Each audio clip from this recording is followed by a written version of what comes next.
ज्यादा बोल पे तो जबान खींच ले। अब आएगा मजा खेल का। तो थुथना फाड़ दतो औरतियन के माल लागत रहो। दुधनिया सुधरा दो गोरे गोरे कालो बन जो गछौरे खुनिहार के मार। पटना के अमीर बाप के बेटी हूँ तो हम गरीब बाप के बेटा नवाब है। तो पटना बाप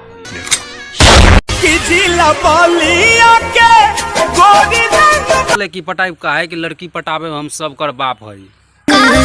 अभी